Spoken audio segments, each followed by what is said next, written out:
Shalom saudara-saudara terkasih dalam nama Tuhan Yesus Kristus.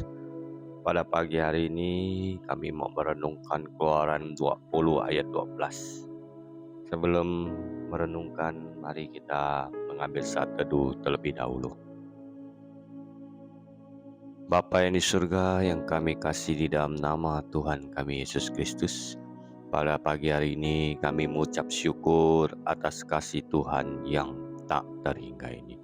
Sesungguhnya untuk selama-lamanya kasih setia Tuhan kepada kami. Ya Aba, ya Bapa yang bertata di surga, pimpinlah kami dengan Roh-Mu yang kudus, supaya hidup kami dapat menghidupkan firman-Mu yang hidup di dalam kehidupan kami sehari-hari. Berkatilah pekerjaan kami, berkatilah kesehatan kami, karena kami hanya berlindung dan menaruh pengharapan di dalam Tuhan dan Tuhan di dalam kami. Biarlah Tuhan yang memimpin kehidupan kami dengan Roh-Mu yang kudus. Kami hendak memuji Tuhan. Terpujilah Tuhan Allah yang Maha Tahu. Terpujilah Tuhan Allah yang Maha Kasih. Terpujilah Tuhan Allah yang Maha Tinggi. Terpujilah Tuhan Allah yang Maha Berfirman semuanya jadi. Terpujilah Tuhan Allah yang Maha Kudus, Kudus, Kudus. Pada pagi hari ini Tuhan, kami orang-orang yang sering menyakiti hati Tuhan, kiranya dengan kemurahan hati Tuhan memimpin kami dengan tangannya, memegang kami tidak akan goyah di dalam kehidupan ini. Kami melihat keadaan dunia ini tidak baik-baik saja ya Bapa yang di surga. Biarlah kami orang yang beriman padamu dan percaya bahwa Engkaulah Tuhan kami dan firman-Mu hidup sampai selama-lamanya. Biarlah firman-Mu ini menjadi pelita bagi kaki kami dan terang bagi jalan kami. Berfirmanlah di dalam hati kami masing-masing. Ubahlah sifat keras kami menjadi lemah lembut ya Bapa yang di surga. Hanya padamulah kami berdoa dan mengucap syukur. Di dalam nama Tuhan kami Yesus Kristus kami sudah berdoa di pagi hari ini. Amin. Keluaran 20 ayat 12 ya. Hormatilah ayahmu dan ibumu supaya kamu hidup lama di tanah yang diberikan Tuhan Allahmu kepadamu.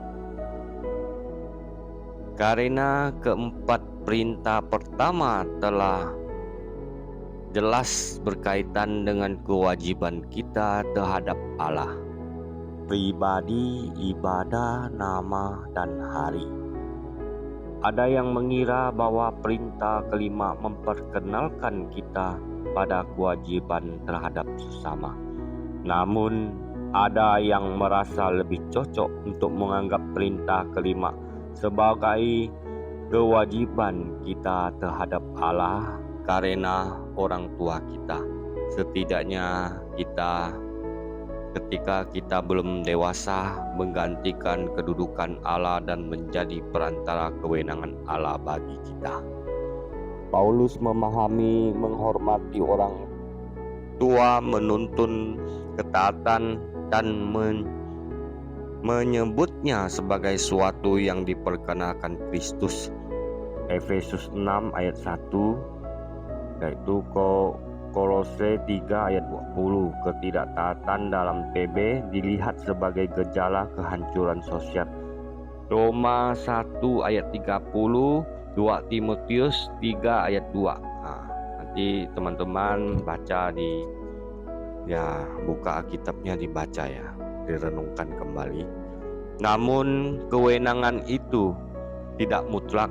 Kewenangan orang tua terbatas bagi anak yang menurut budaya dianggap masih di bawah umur.